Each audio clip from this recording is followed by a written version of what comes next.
Essa é uma pergunta que, na realidade, merece uma aula sobre o assunto, né? Que é o que a gente está fazendo na tribo carnívora, né? Nesse exato momento nós estamos conversando sobre evolução da alimentação humana.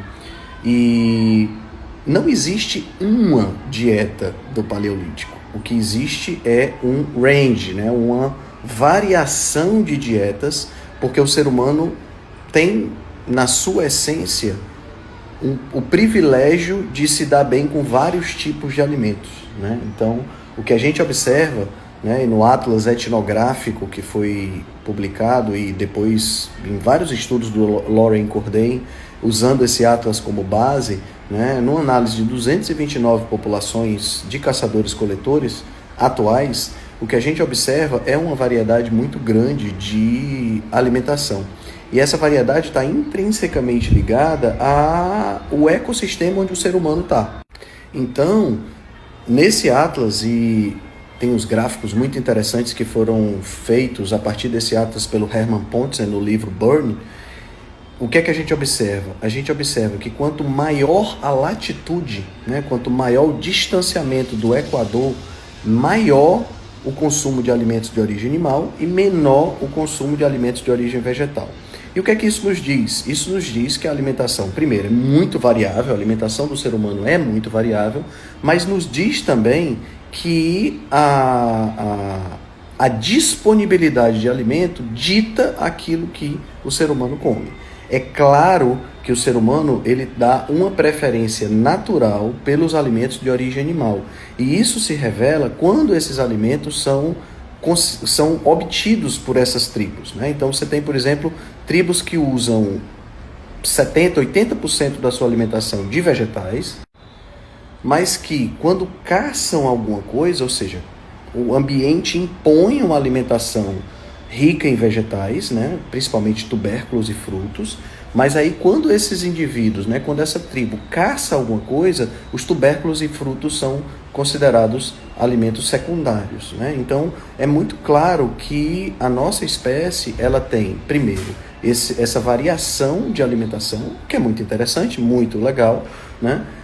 Ao mesmo tempo temos uma preferência pelos alimentos de origem animal e se a gente pega caçadores-coletores, que são exatamente esses, é o ecossistema que determina muito do que esses caçadores-coletores vão comer, né? A disponibilidade do alimento que determina muito o que é que eles vão comer.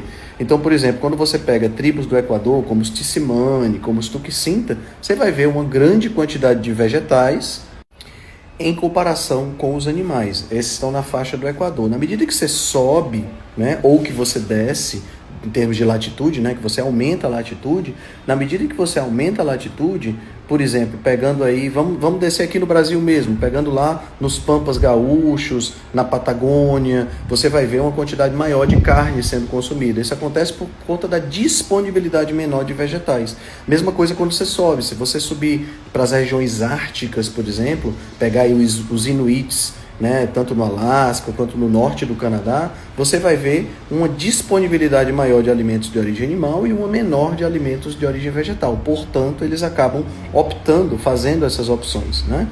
Mas o que é claro? Né? O que é claro é que, número 1, é o ecossistema quem determina isso, muitas vezes, e a gente se adequou à oferta do ecossistema. Então, para finalizar, não existe uma dieta do Paleolítico, existem várias dietas de acordo com onde esses seres humanos estavam, né? E para continuar a resposta da sua pergunta, evitar grãos melhora a saúde em geral? Sim. Por quê? Porque a ideia do grão, né, ele é uma semente, né? E como toda semente, é muito bem protegido. E para que a gente possa usar essa semente na nossa alimentação, a gente tem que passar por um certo tipo de processamento. Deixar de molho, fermentar, germinar, cozinhar, né? E todos esses processos diminuem as agressões propostas por esses grãos, mas acabam que não zeram as agressões.